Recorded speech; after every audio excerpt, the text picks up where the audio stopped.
After the sheer chaos that was some of yesterday's episode, particularly that game against Manchester City, we now find ourselves facing a January transfer window where we're still unsure as to what's going to happen. I won't record another episode until I've got your feedback on this episode and the previous one or two that have been recorded in advance. We are looking for, potentially, a new, higher rated, but similarly aged goalkeeper to Alex McCarthy. He's currently 33. I'm quite happy to sign someone of a similar age to come in, start, improve the defence with a better goalkeeper until Gavin Bazunu, has grown to the point where he can take over. Alex McCarthy did have a very good episode yesterday, which is particularly poorly timed. So I'm not sure what you guys are going to decide with him now, but we'll wait and see. And I'm also looking for a lone winger in this month. Got lots of names on my shortlist already. I'm going to wait and see what you guys say as well, but we are going to make sure that we get an episode up for you here today on Saturday afternoon. So we will play Brighton and we will play Aston Villa in the FA Cup and take it from there. But at the minute, we have ourselves a decent gap below us now to the relegation zone. We're flying high in 15th and about to play 14th. Brighton, obviously our goal difference is significantly worse than everybody above us now, but we are the best of the worst teams, if you know what I mean, at this stage. Hopefully that remains the case for the rest of the season. The gap is 9 points down to Leeds, with them to play later in the month as well. Brighton first, then Aston Villa in the Cup, and hopefully we'll still be in a good position after those two. Do make sure you drop the video a like and subscribe to the channel if you haven't already, so you don't miss out on any more of the content here on ChesnoidPlays. Hopefully you guys will leave me some good suggestions in the comment section down below as well. Brighton with Robert Sanchez in goal, Tarek Lamptey, Lewis Dunk, and Webster and Purvis, Estupiñán, Caicedo and Gross, with then Solimarch, McAllister, Mitoma, and Deniz Undav up top. I think it's the same 11 that played against us in the league earlier this season. Can't remember what the result was on that occasion, to be honest. We're now obviously without the man on the left-hand side who's gone out on loan. So El Yunusi comes in ahead of Alcaraz. So we find ourselves briefly, which is exactly why I want the new lone winger, with someone that's not quite of the quality we'd like out wide here. The lone winger will be only backup to Orsic, who will return later this month, but I still think that lone backup winger will be better than El Yunusi. El Yunusi's contract is expiring, so I'm not in a position to be able to sell him. And I don't want to abuse the system by signing him an extended contract to then sell him later in the month, because that's just silly and abusing the mechanics of the game. I don't really want to do that. So El Yunusi, for the time being, continues on, but not for long, we hope, because you guys are going to give me a really good option as a loney winger to come in and take his place in the squad, all told. Solimarch will take this corner short, and Pascal Gross will potentially deliver it to a teammate in the middle. All right, calm down, lads. Caicedo blocked well, and no secondary corner. This interception by Walker-Peters, who somehow still got the ball. A bit of a press there by Brighton, which is not going to work, and Che Adams finds Suleimani. Had to wait a little while for the ball to get to him. And he's too quick for his own good because he closed the gap down on the keeper too fast and wasn't able to get enough space for the shot. Never mind, we've gotten away from that nicely. That Brighton press was particularly troublesome there with 3 or 4 men around me trying to find a way out. Wasn't straightforward. Undav draws the save out of Alex McCarthy. Gross. Caicedo, he's onside here, Solimarch. That's 1-0 to the Seagulls. Beating the offside trap and giving the South Coast side the lead over the South Coast side. Seagulls, Seagulls, Seagulls, Seagulls, non-stop, all game, Seagulls. Back to Solimarch, and here's McAllister, and Gross, good save by McCarthy. He's done brilliantly to get to that, and will get the goal kick. Mitoma, Estupiñán, and now Pascal Gross. Continually Brighton, just dominating possession and the overall flow of the game. We're not offering much going the other way at the minute, as you can see. However, Onuachu's found his way in behind, and he's got Che Adams arriving. Not that he's going to need him. Oh, mate! You can't run the whole length of the pitch and then kick it wide by 2 feet. McAllister Undav, well in, Roman Brown. Tino will get to that loose ball as well. Livramento just went on a nice run and fluffed the cross. So hopefully he doesn't do that again. Didn't even get the opportunity to cross it. It's a smart turn and we'll find James Ward-Prowse here. This is looking dangerous. James Ward-Prowse needs to find Che Adams with the ball, which he will, and that is a brilliant equaliser. Che Adams doesn't score many for us, but that one is particularly impressive. He had a number of efforts similar to that when we first signed at Southampton, and he put them over in our first few games. He's learned from his mistakes, and that was unsavable. Brilliant goal. And what an assist by James Ward-Prowse as well. Mr. Southampton doing the business. McAllister. Salisu does really well. Let's quickly forward to Adams and look at the space here for Sulemana, who can then look for Onuachu, who ran the full length of the pitch and put it wide earlier. That one was on target, but Robert Sanchez was equal to it. Now, Joe Aribo's coming on here for me on the left-hand side of midfield and actually gets decent stat boosts as a left mid, so you might want Onuachu to actually bury some headers. You also might even consider Joe Aribo as a player to be utilised out wide, because he gets a +3 there. He's got 79 acceleration, 77 sprint speed. His crossing's not great, but his ball control and his dribbling and his short passing are all very good.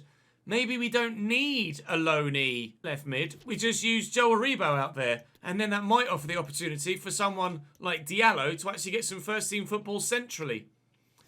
Maybe we've just answered our own question there, and it's only really goalkeeper we're looking for. And you might decide you don't want me to sign a goalkeeper either, and you want Alex McCarthy to continue on. So we'll just have to wait and see what you guys say, because you'll have the call. McAllister out to Estupinian. That's a lovely ball.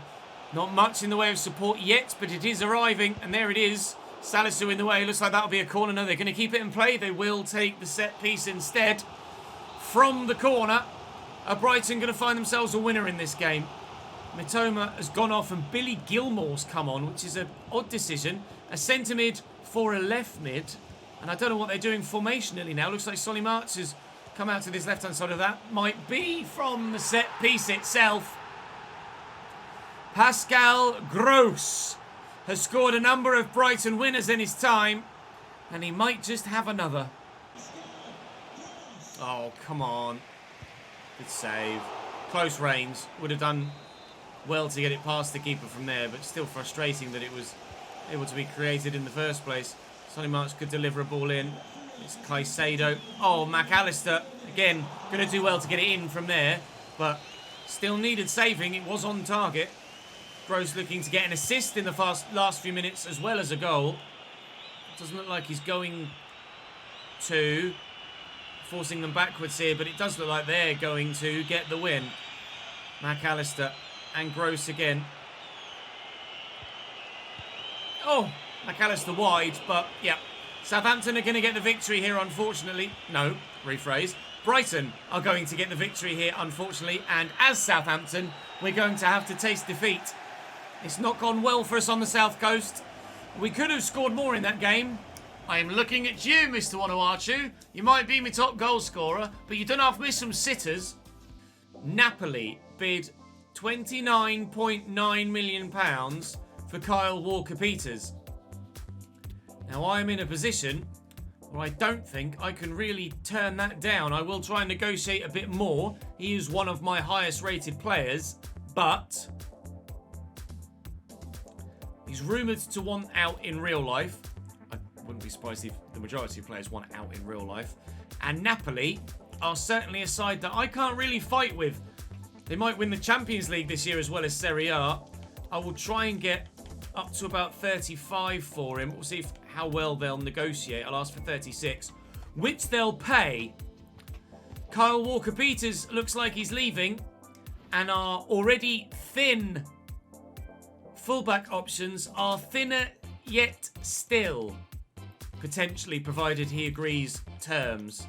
Some scout reports on a number of different players. It looks like, potentially, rather than some left mid replacements, I might be looking for a left back. Aston Villa line up in this FA Cup third round tie with Emi Martinez in goal. They're playing a 4-2-2. Cash, Mings, Carlos and Digne. Kamara and John McGinn holding with Emi Buendia and Leon Bailey sat behind. Ollie Watkins and Bertrand Traore once again partnering him up top. We've started Joe Aribo on the left for the first time, and this is going to be the see if he's any good out there kind of game. Emi Buendia tackled by Kyle Walker-Peters, potentially soon to be leaving us to Napoli. Onuatu continuing to stay and continuing to be distinctly average, whilst also the only man that scores goals for me. Joe Aribo with a quick 1-2 that doesn't quite work. Romeo Lavia loses out on possession, and now here's Boubacar Kamara. Emi Buendia has the option of Matty Cash down the line. They're now Pole international. Up we go, please, Roman. Good header. Onuatu should win that and does. One thing he does do well is win headers. Although apparently, when he comes to try and shoot with his head, doesn't do that very well, which is annoying. Oh, a little ball around the corner to John McGinn, who isn't as good on his right as he is his left. Ollie Watkins with the header. It's relatively straightforward for Alex McCarthy. We've not gotten going in this one so far. Struggling to even find some passes so far.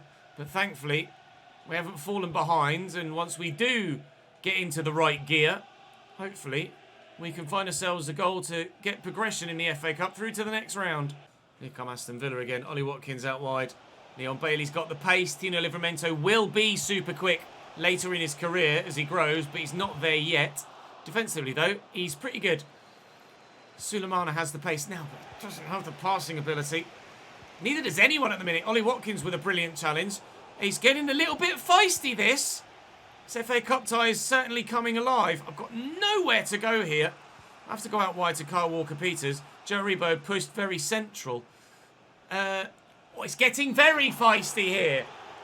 The crowd baying in the away end for a red card here for Ollie Watkins. For Matty Cash. It is a yellow.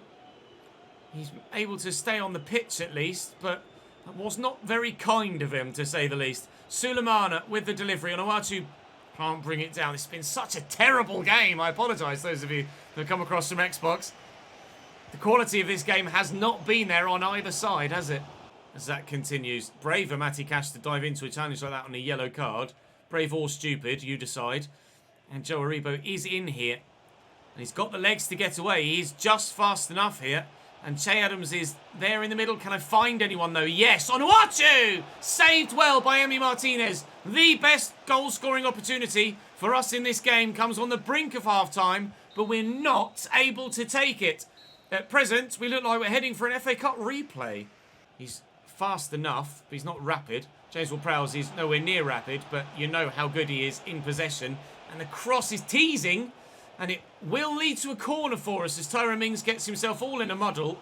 Now, from the corner, can James Ward-Prowse find a teammate? The cross is good. The header is decent, but it's well saved by Emi Martinez. Che Adams looking for goals in back-to-back games, but not able to find it yet. Buendia. Oh, it's a lovely through ball. I'm not going to catch Bertrand Traore, and he's going to give Aston Villa the lead. I brought the keeper out, which is all I could do in that situation. My defence split apart by the through ball. And the Burkina Faso international gives Aston Villa a 1-0 advantage. We won't use the right back because he's been caught in possession. We will use the right back because Tino Livramento's won it back again. Onuatu, I need runners. It weren't really forthcoming. Ward-Prowse, bit of space, edge of the area. Well held by Emi Martinez. All 6'5" of him needed to get to that. It's a good turn and a nice ball inside as well. And here's Bertrand Traore for a second time. Alex McCarthy makes the stop on this occasion, and that's Traore's last action of the game. Felipe Coutinho, the man to replace him.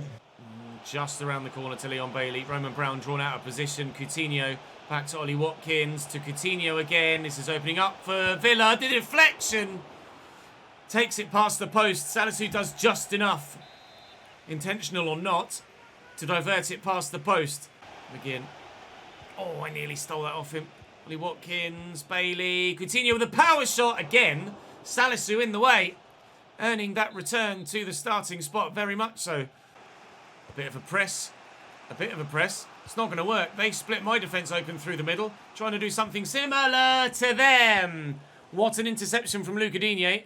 Arguably a FA Cup campaign saving interception. Salisu, you were not supposed to pass it to him. My God! I nearly cost myself the game all told there. Tried to play it straight and he's gone left. Not what I wanted. Villa's 5th corner of the game compared to our singular one. You can tell which side has been the more dominant offensively, can't you? McCarthy's going to win that header, but I've got seconds to go and no real options further down the field to look for. 3 minutes added on. Caught in possession there, Walker-Peters, but play continues. Adams will look for a Rebo and find him. It would be late. It would be great. It ain't going to happen.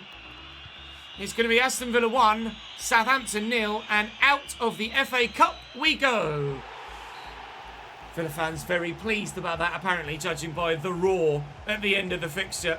That's us out the FA Cup, focusing purely then on our league survival for the rest of the season, having been knocked out in the Carabao Cup earlier on in the year. Bertrand Traore's sole goal, enough to send us packing. Wimbledon win at Stamford Bridge. There's a shock for you in the FA Cup in the 3rd round. What are we looking like in the league now then? We're still 15th, and the gap to Leeds is now 6.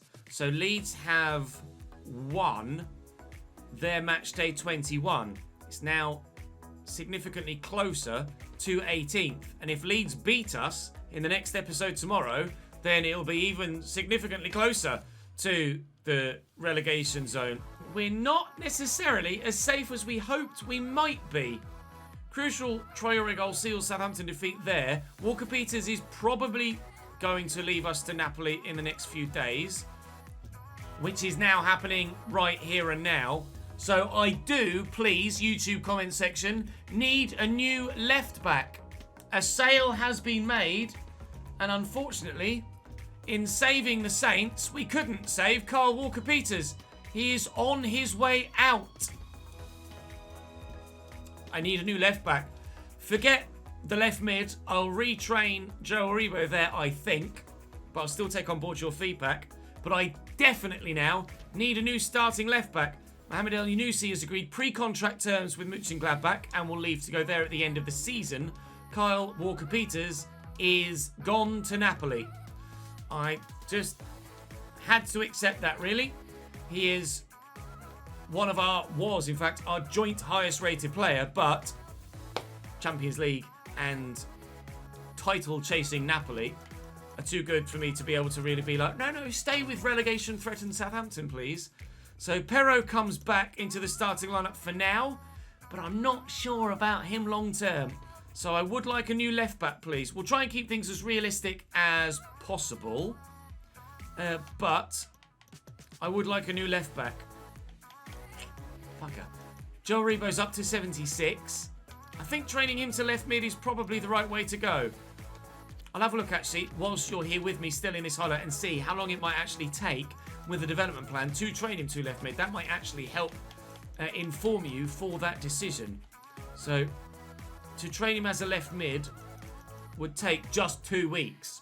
I'll instigate that on the presumption that you guys will agree, because that will also open up potential game time then for our other central midfielder, Diallo, who is hopefully going to grow quite well as well. We're still waiting for loan bids potentially for him, but at present, nothing doing. Valencia have offered a loan to buy for Scott. That's a Patreon player. I'm very happy to just accept that. And hopefully we can do that and he'll go. Right, that will do us for today then. Moving forward, I can't do anything until you tell me what to do in the YouTube comment section. So, please tell me what to do. Thank you very much for watching. Do drop the video a like if you've enjoyed, of course. Make sure you subscribe to the channel and you won't miss out on any more of this save here on the ChesnoidPlays channel. Do head across to the main channel and check out the RTG as well. I'd appreciate that, of course. And if you don't mind, I'm going to go and give my vocal cords a rest. Thank you very much for watching. I'll see you next time.